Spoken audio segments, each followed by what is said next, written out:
Hey there, everyone. This is Samuel Johnson, and welcome back to the Steven Universe Retrospectives. And today, we're going to be discussing episodes 53 and 54 of Steven Universe, / the first episodes of Season 2, Say Uncle, and Story for Steven. Okay, so for our first outing today, we're going to be looking at a crossover episode. Now, when it comes to crossover episodes, I'm usually a sucker for them. I love crossovers. I love the idea of having two separate franchises coming together, having the characters of them interacting, sharing stories, just building off of each other. And it's just something I always love, and every time I see a crossover, I'm usually a sucker for them. And I usually just, eat it all up, even if I'm not familiar with one or more of the franchises that are a part of it. For today, though, we got a weird one.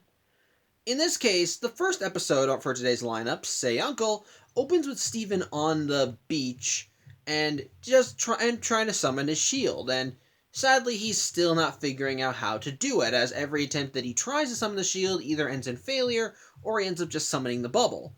As such, as he laments his continued failure, he just yells out if anyone out there could help him, and someone seems to answer. Someone with a big fair, as suddenly a whirlpool winds up appearing in the ocean, and a bit surrounded by dolphins. A bunch of crabs end up scuttling into the ocean to prepare for this mysterious person's arrival, and suddenly from the ocean comes a giant clamshell with fountains springing out from it. And when it opens up, we see the outline of a large woman in a big white dress with big pink curly hair. And as you stare at it in awe, you see the person's face. And their first words are, "Good morning." Yeah. So let's talk about Uncle Grandpa. Okay, for those that don't know, Uncle Grandpa was another show on Cartoon Network that, it starred the titular Uncle Grandpa, this person who could essentially warp reality. Essentially, he ran on cartoon physics to the nth degree, to the point where, based on what I've seen of the show, literally they could do whatever the hell they wanted in the show because Uncle Grandpa could do whatever the hell he wanted.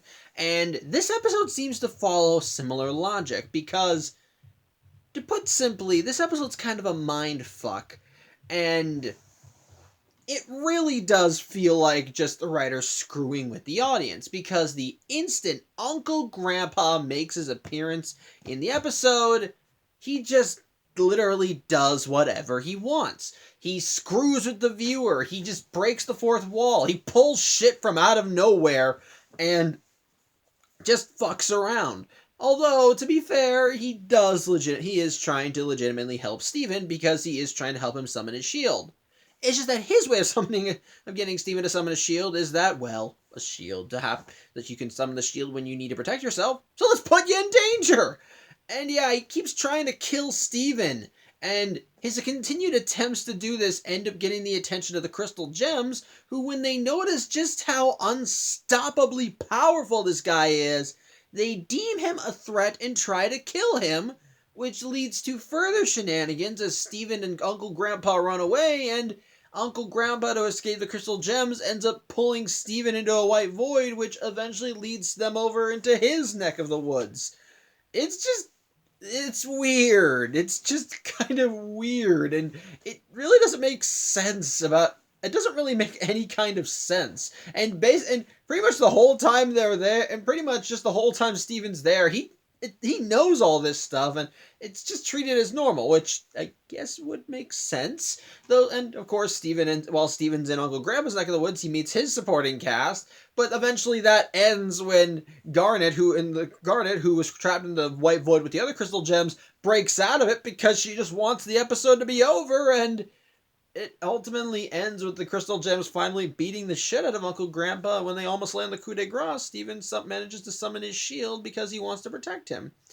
So then he makes a speech about not judging someone based on their first appearances, and the gems relent, and Uncle Grandpa leaves, vowing to go and vowing to torment other Cartoon Network characters, with Steven just being the latest on a list. So,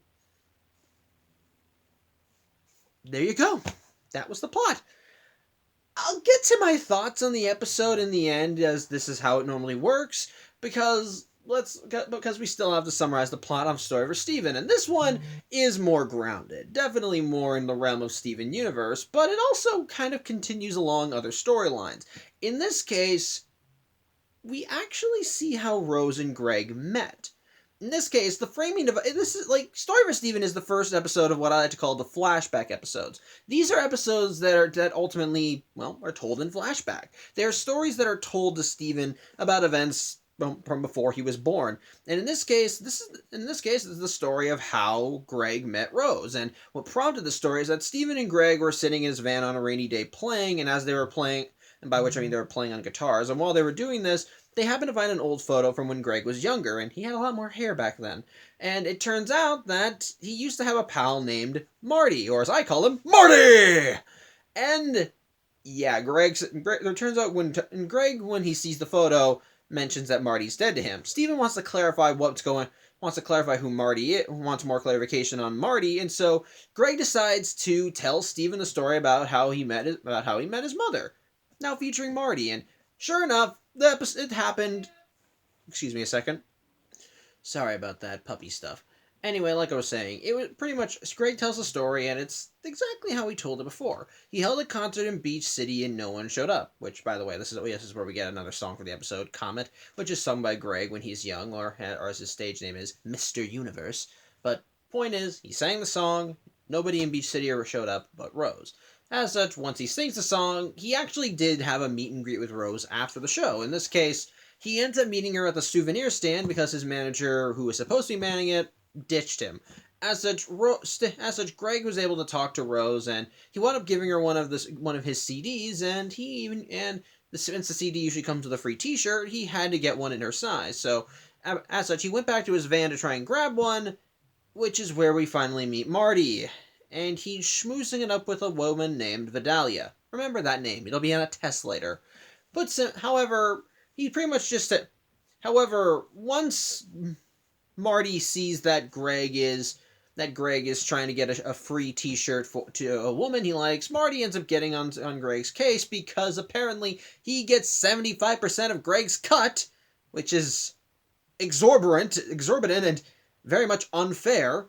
But pretty much Greg just kind of ignores him, and he still gets the shirt. But when he turns around, Rose is gone. As such, Marty tells Greg that they're going to be leaving soon to go to Empire City. Talk about that later on, by which I mean in a later video. But pretty much while they're here, they want to live it up, and then they're going to be leaving. So Greg takes the time to go off and look for Rose, which causes him to wander around Beach City until he eventually winds up at the beach side where the temple is. And like Pearl mentioned like what Pearl mentioned in the Full Disclosure episode, there's a fence around the temple. As such, Greg sees the fence, and he wonders if Rose is back there. And as he wonders this, he runs into Amethyst. Sort of. She's an owl. She's shifted into the form of an owl, and when she ends up and Greg ends up talking to her because owls usually say "who," and when he asks, "I wonder if she's back there," that's how she responded. And so when he asked the owl, "Hey, have you seen the big woman with pink curly hair?" Amethyst actually talked back to him, and when he asked for clarification, she says, "If I told you more, I'd have to kill you," and flies away laughing, which prompts Greg to climb the fence and, well, chase after her, which is where we see a young Pearl. And yeah, because it's a flashback, we actually see how the gems looked back in their, I want to say, younger years, by which I mean back when Greg was younger, as the designs are different. Not 100%, not 100% different, but still they look younger. That's what I mean. Like, Pearl's hair is a bit more wilder, and rather than looking like a ballerina, she looks like she's from a dance studio or a gymnasium. As she has leg warmers, kind of, I think, a sweat, kind of like a workout shirt. It's pretty workout shirt. Even her hair kind of looks like something you would see a professional dancer in a gymnasium wear. And as for Amethyst, when Greg ends up following her back to see Pearl, we see that she looks like a little kid. Her hair is a lot shorter. She looks like she's wearing a dress shirt and kind of and tights. It's clear that it actually looks like she's a little kid, and she kind of reflects that personality wise. She's a lot more scrappy, a bit more. She's a bit, yeah, like I said, she's a bit more scrappy, a bit more. Well, she looks like she has more energy to her. And as Pearl is trying to hold Amethyst back from going after Greg, well, we see Garnet, and her outfit is kind of similar to how it was before. Definitely a lot less pronounced. She has a shirt with a pattern on it. It's red with like a pink stripe down it. She has the pants, but no gloves. So otherwise, she's mostly the same, save for a different outfit. But once the instant Garnet sees Greg, she wants to know what's going on. And sure enough, and yeah, he does further clarify he's looking for Rose, which Amethyst was talking about earlier. But the Gems, thinking that he's just a random guy who followed Rose home, decide to just throw him back over the fence.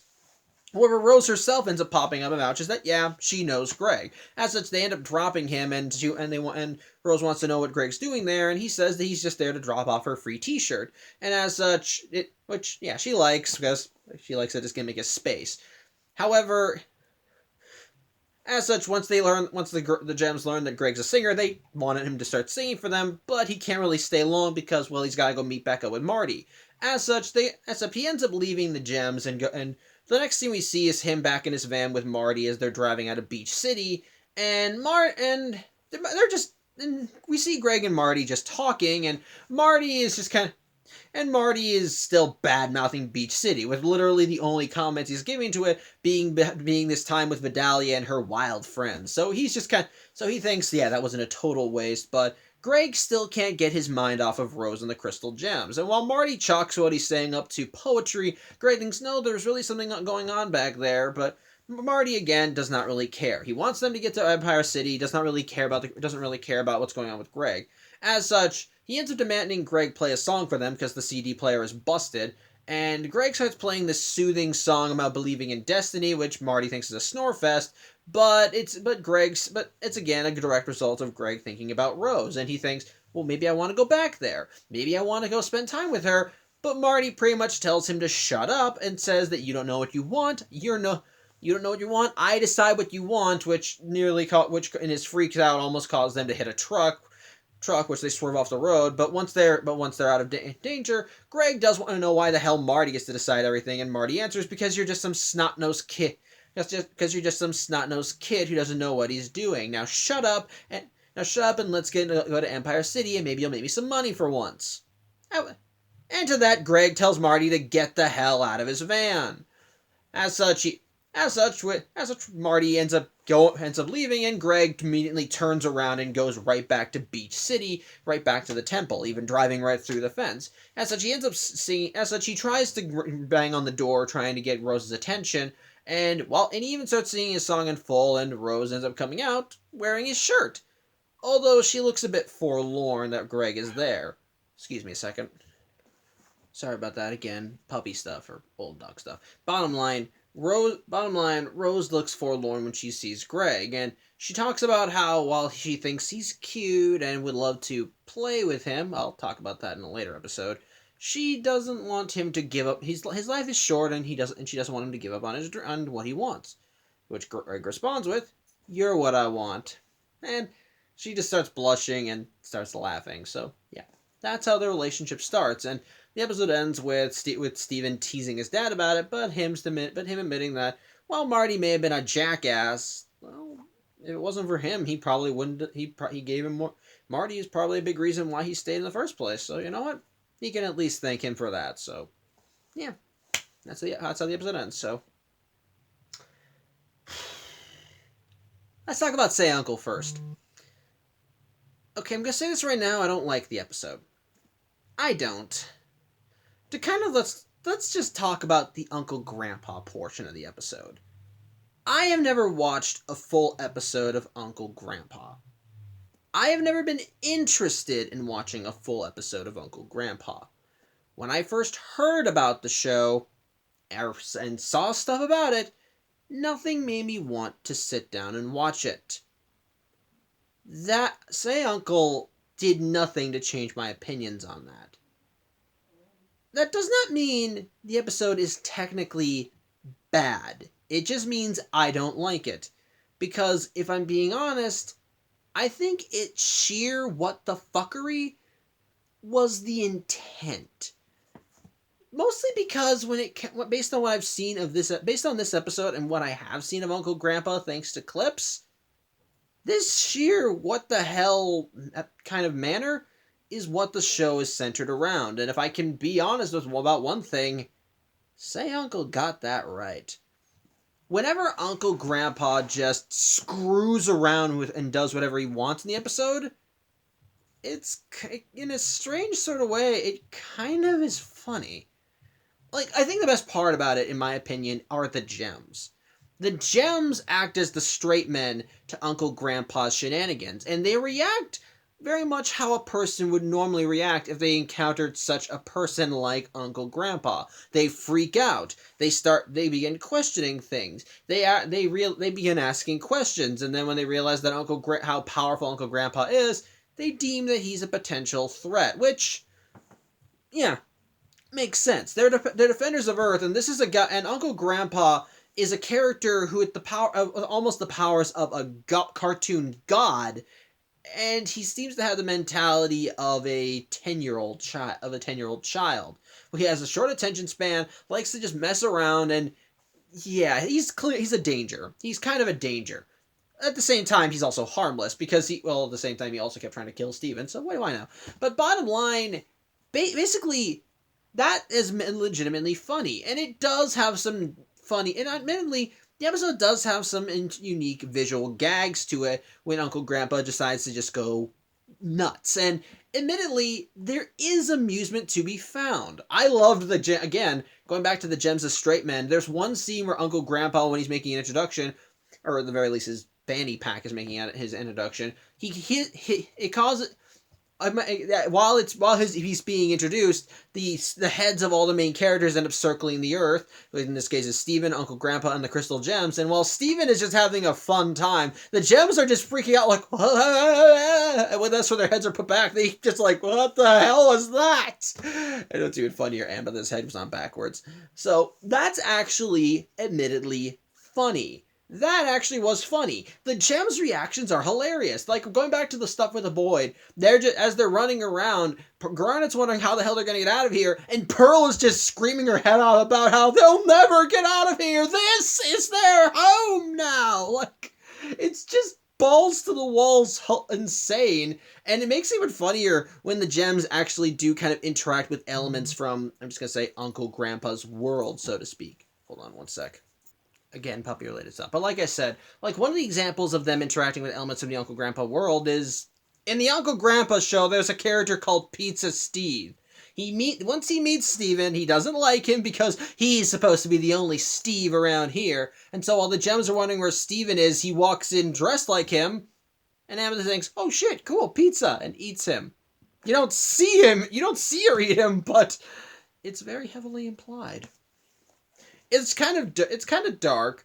At the same time, again, it really does. At the same time, there are still elements that are funny, especially since, quite honestly, the sheer what the fuckery makes it sound like they were legitimately screwing with the audience. And hold on, you know the reason for the pause. But like I said, it feels like they were legitimately screwing with the audience, which that's honestly why I hesitate to call the episode bad. That does not mean I like it. No, God, no. Quite honestly, while I can see the appeal of the strange, weird, over-the-top, what the WTF style of humor, it really did not do anything to ingratiate me. Yeah, it made me chuckle occasionally, but honestly, it doesn't really feel for me. It's just too random, and stuff like that kind of does annoy me a little. And when you have it to such the degree that Uncle Grandpa does, eventually it does feel like there's a little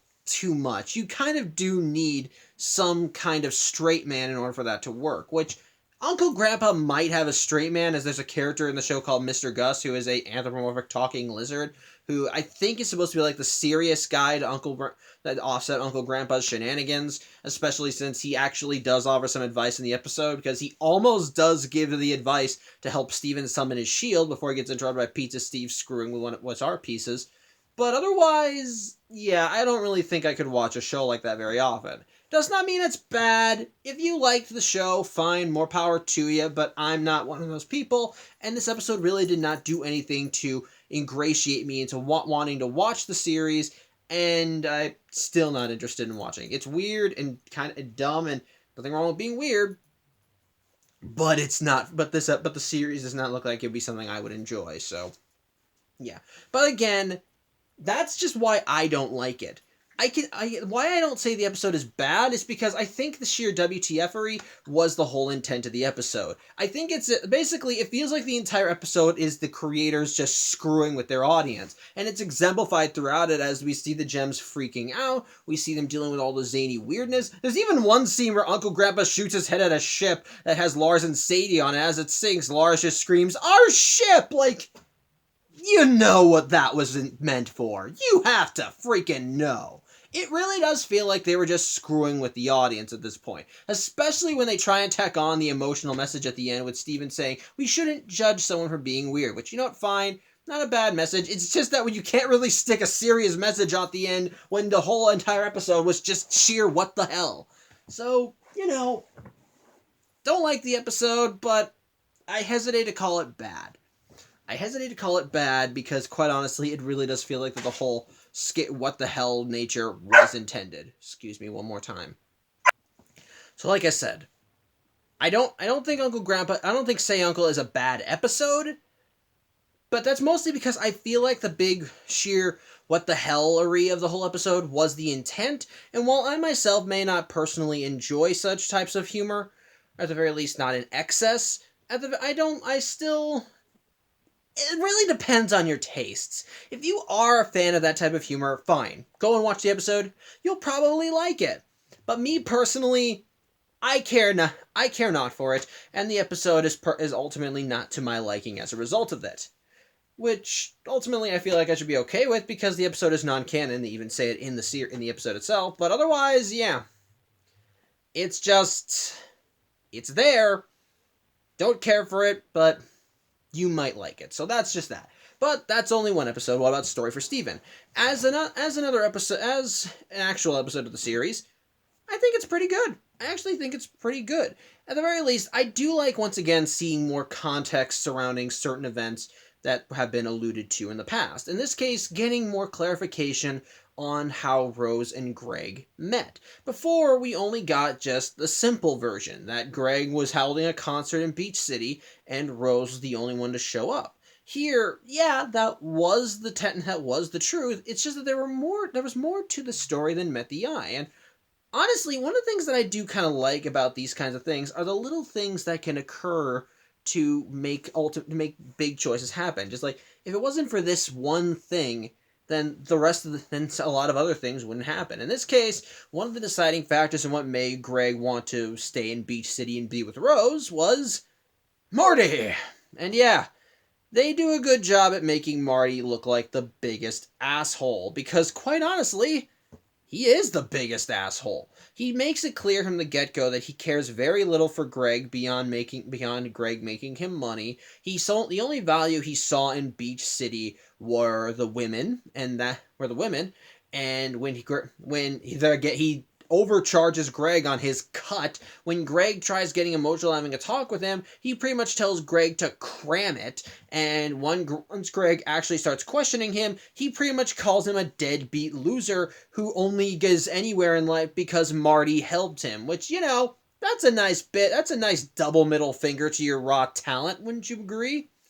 But so yeah, they do make it clear that Marty is just a giant jackass.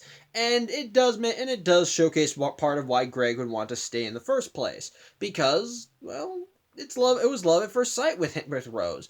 But that's another thing I like about the episode. We're seeing more of Rose. I mentioned this before back when I talked about Lion 3 straight to video, but part of the reason why I like seeing flashbacks of Rose is that we get to see more of her character. And because, well, like I said, in the present day, when it comes to Rose, we only hear stories about her, people's impressions of her. But to actually see her as a character, as a person, it makes sense. And you can actually, and one of the things that I do like is that when you actually look at young Rose and Greg, you can see bits and pieces of Steven in their personalities. Rose has got a very childlike innocence to her when it comes to approaching things. When she sees Greg and his whole gimmick of being in space, she looks she looks so excited and very interested in what he's doing. Greg is just kind of very confident and nice. You can act, and I do like he does sort of look like a somewhat older Steven, but with different hair. And that's another little detail I like. This also episode on inadvertently shows us that Steven's shirt is one of Greg's old tour shirts. So I kind of like that. But at the same time, I do like seeing them interact, and I do like seeing the chemistry because from the get go you can tell they click. Rose clearly is infatuated by Greg and his music and him as a person, and Greg, the instant he talks to Rose, finds himself more and more interested in seeing her. And when he sees more about her involvement with the crystal gems, it draws him in more. He wants to know more about her. He finds her so interesting, and even when he walks away, he still wants to know more about. He still wants to see more with her. At the same time, though, the episode hints at something with Rose, and it's mostly when Greg sees Rose again. Because when Greg sees her, she says, "Look, I think you're cute, and I do want to play with you." That's kind of a big thing, and it's another little hint at how Rose views humans. She clearly likes humans, and even in the episode when Greg talked about his whole gimmick with space, he talked about how he was taking a space trip through the cosmos. She asked, "Well, how are you going to get back?" He's like, "I'm never coming back." She's like, "But Earth's your home." It's like, I'm guessing that maybe she was clearly just playing around with him a little, but at the same time, but at the same time, you can tell that she does kind of think that oh no, you should be honored to be here on Earth. So there's clearly some acclaim there or some slight reverence towards humans, but at the same time, when she says, "I want to play with you," it really does not feel like the beginning of a relationship. It really does lay down the hint of how Rose kind of views relationships and what she ultimately starts seeing her relationship with Greg as. Again, it's a small hint, but it gets expanded on later. And so, and at the same, on top of that, again, it was still nice kind of getting more of the finer details, and it is kind of nice seeing younger Greg kind of grow into the person he becomes, especially since you do see him being a bit more confident and laid back, but also showcasing more of what he can be of him growing into a man, especially when he stands up to Marty and tells him to pretty much fuck off when Marty badmouths him right to his face. So, kind of cathartic there. But so at the end of the day, I do think Story for Steven is a legitimately good episode. It's still nice seeing more of the details that lead into future events. It was nice seeing the past Crystal Gems. It's once again nice seeing Rose and seeing more about her character. It's nice seeing her and Greg click and get along with each other, kind of talk, get to know one another, etc. And it's nice seeing more of the foundation. And it's more nice to see how their relationship got started. It's clear that there are gonna be some steps taken. So I like seeing all that I like seeing all that and just kind of how how everything works. So overall, yeah, Story of Steven is a pretty good episode. I like stuff like that, and I like the flashback episodes because of it. So looking forward to seeing more of them. So yeah, I think that's pretty much it. Thank you for watching. I'm Samuel Johnson, and tune in next week where we will hopefully not look at anything as weird as Uncle Grandpa. So, till then, I hope you have a good night. Apologies for all the doggy related technical difficulties, and I'll see you next week. Take care.